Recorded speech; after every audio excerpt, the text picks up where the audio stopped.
Edward's Express. When Gordon arrived on the railway, Sir Topham Hatt purchased brand new express coaches for him. They had sturdy metal bodies, smooth bogies, and separate compartments for the passengers. Gordon was well pleased with his coaches. The old coaches felt left out. Time and wear led the railway inspectors to see them as unworthy of the main line. The coaches were most upset. "Cheer up," smiled Edward. "You'll still be useful on the branch line trains." "Branch lines?" they shuddered. "How embarrassing!" While Henry was shut in the tunnel, Edward took over his local trains. He knew all about being left behind and brought the old coaches out every chance he got. This cheered them up, until Gordon voiced his opinions. A pity," he sniffed. "But that's the price of progress. Why, even you would have been a prime express engine at one point, Edward. I suppose it's only natural that modern engines require modern coaches." "Is that so?" smirked Edward. "Why, I think you'd look most distinguished pulling these old dears." "Oh, no thank you," Gordon harumphed. "They'd be open-top carriages before I even reached top speed. Now these are proper coaches," he finished. "Is that what they are? I thought someone had stretched out the goods vans, and you were doing some real work for a change," laughed Thomas. Edward couldn't help but chuckle, and Gordon fumed out of the station. His mood didn't improve on the main line. They were running well. Too well. "Settle down, Gordon," scolded the driver. "You'll do a number on yourself. Make no mistake."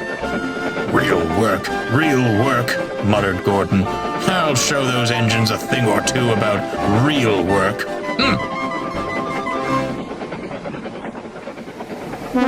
The next morning, Gordon tried to leave the sheds, but he couldn't. "What's happened to me?" he groaned. The crew inspected him and quickly found the problem. "Something's wrong with your tender brakes," sighed the fireman. "And with how you were going about yesterday, I'm not surprised." "And you thought the old coaches were the ones who would fall apart," laughed Thomas. Edward shot him a look.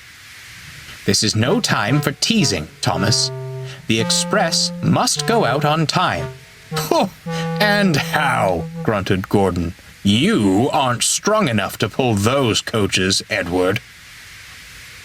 Edward glanced at the coaches in the carriage sidings. And then he spotted something else. The passengers were growing impatient.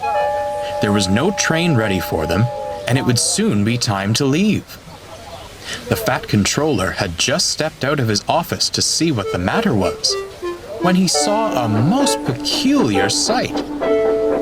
Edward came steaming in with all the old coaches he could find. The passengers were surprised, but thankful they had a train at all.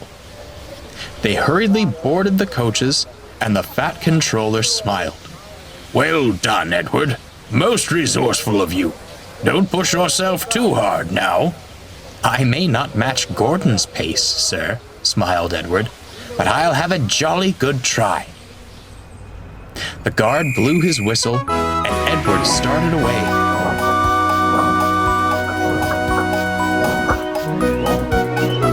Soon, he was coasting down the main line, making excellent time. He whooshed through the tunnel, giving Henry quite a surprise. "Go on, Edward! Go on!" he cheered. Come along," Edward puffed. "Gentle and fast, gentle and fast," cooed the coaches. They were very pleased with Edward.